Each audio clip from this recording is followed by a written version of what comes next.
Namaskar, my friends. Today I am going to give the glimpses of Vasisht Guha. If there is a heaven on earth, it is certainly Vasishtha Guha. Guha means a cave. This Vasishtha Guha ashram, referred to as the Guha in the subsequent paras, is situated at 22 kilometers from Rishikesh on the famous bus route to Badrinath Kedarnath, 6 kilometers from Shivpuri, where there are a lot of rafting institutions, and 10 kilometers before reaching Byasi. In the Himalayas, the names of many of the caves are linked with some renowned sages or other of yore. For example, Vyasa Guha, Uddalka Guha. Vasishtha is one of the Saptarishis, seven sages, and one of the first creations of Lord Brahma, the creator, out of his will power. He was the chief priest, Kula Guru of the line of kings, claiming their descendants from the sun god Surya Vansa, the most famous in that line being King Sri Ramchandra, an incarnation of Lord Vishnu. Vasishtha's 100 sons were killed due to the machinations of his competitor, says Vishwamitra, through the application of black magic rituals. Though a highly evolved soul well established in the supreme consciousness, Brahma, the tragedy of the death of all his 100 sons was too deep a blow to be borne with equanimity. Vasishtha, in frustration, decided to end his life by jumping into a river.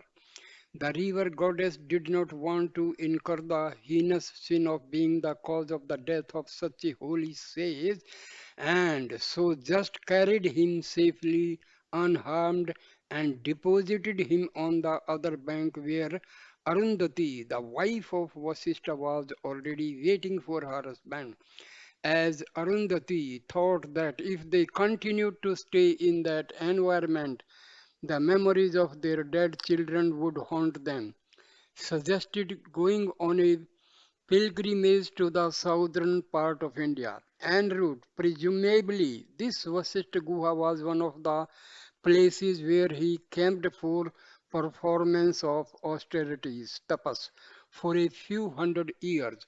Vasishtha was a sage who remained as the chief priest for more than 5 generations of kings, each of whom ruled for several thousand of years. The Guha is situated on the banks of the holy river Ganga, about 100 feet below from the main road, and it is barely a 5 minutes walk to Arundhati Guha, access to which is by walking over the Ganga's sand beach. Similar Vasishtha ashrams exist in various places, that is, VR hills in Karnataka, in Sri Lanka, etc. Who knows how many saints, sages, and siddhas have lived in these caves and added to its glory, holiness, and spiritual vibrations. Behind the Shivalinga at the far end of the cave can be seen a slightly vertically inclined opening into the cave. If you put your hand in it, you will find inside it is closed. It seems the cave used to extend inside for another 20 kilometers or so till a place called Ghanta Karna Mandir up in the Himalayas. A few years back, this passage was closed. It is believed that a number of Himalayan adepts, siddhas, have been doing austerities in their subtle body, not visible to naked eyes of common people, inside the back of the cave for thousands of years. Besides, our Gurudev Swami Parsotanandaji Maharaj also had done his austerities here since 1928. He was a grand disciple of Sri Ramakrishna Paramhansa and disciple of Swami Brahmananda. Many visitors, not only Indians but foreigners too, who used to sit inside the cave in meditation in recent times, claimed to have had varied psychic experiences.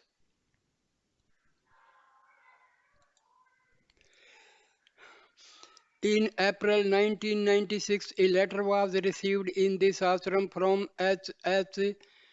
Swami Dayananda Saraswati Ji of international fame, enclosing two copies of a photograph of the cave taken at his behest during his recent visit thereto. It seems that when the photograph of the far end platform containing Shivalanga was taken and got developed, it was found that there were two rays of light emanating from the top side of the Shivalinga and going over the side walls and ceiling till it disappeared into the earth halfway from the cave entrance. It could have represented the ultimate merging of one or more of the unseen siddhas into the Supreme Being. When Bhagwan Ramana Maharshi left his mortal body at Tiruvannamalai, at that very moment, many were able to see in different cities a bright star-like frame coursing through the sky, and this was reported in some newspapers too. Many have expressed that when they sit inside the guha for meditation, their level of consciousness immediately rises up to such a high level which they were able to reach only occasionally, and that too after years of spiritual practice.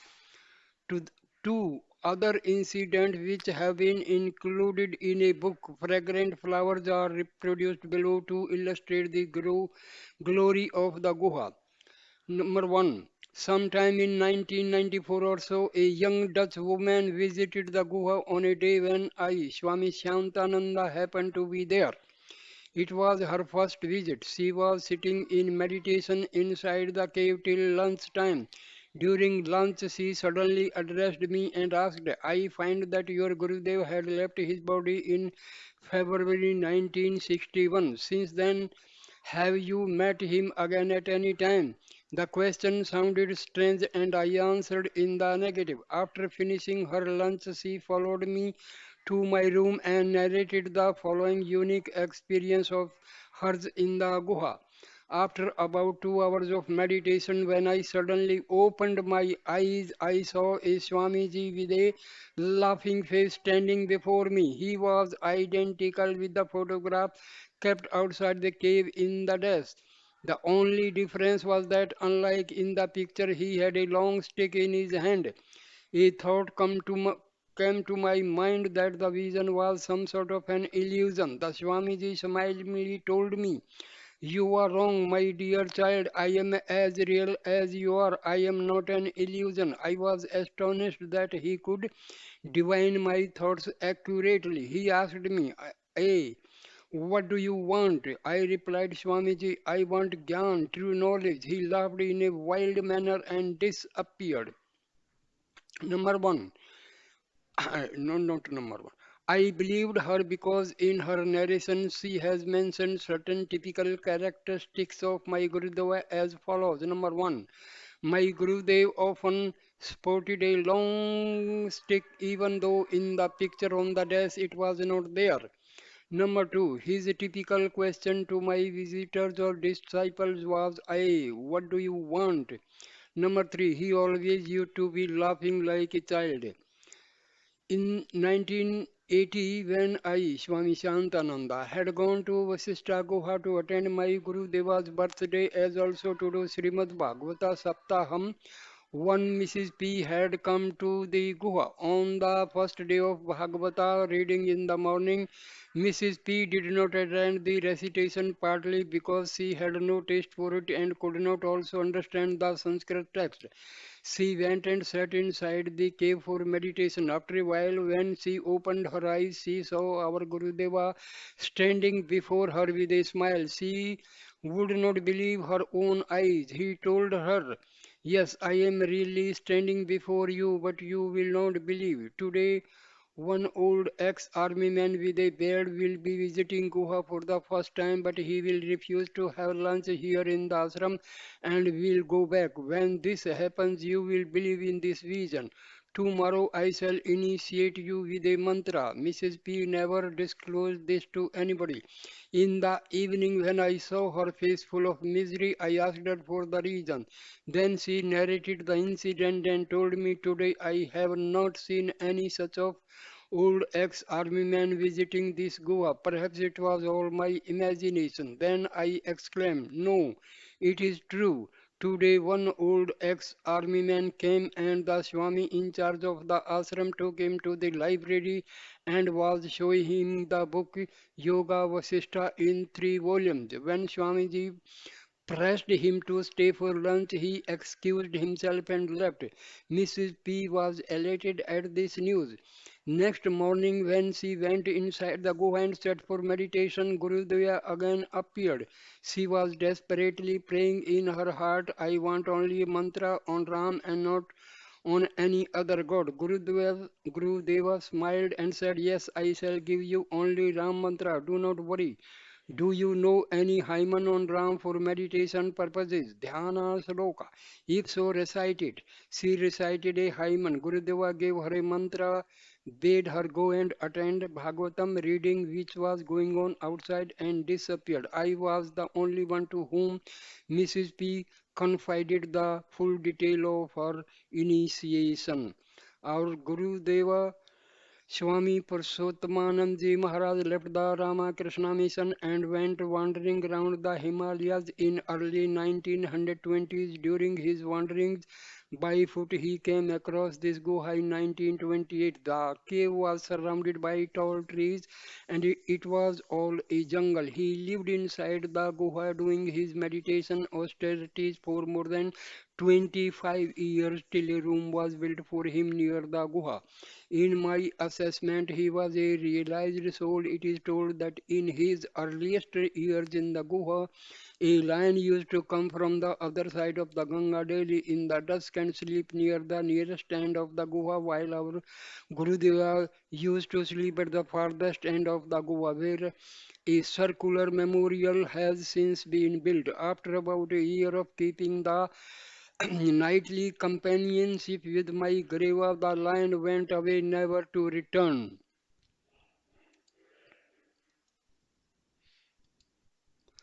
One of the popular messages of Gurudeva is as follows.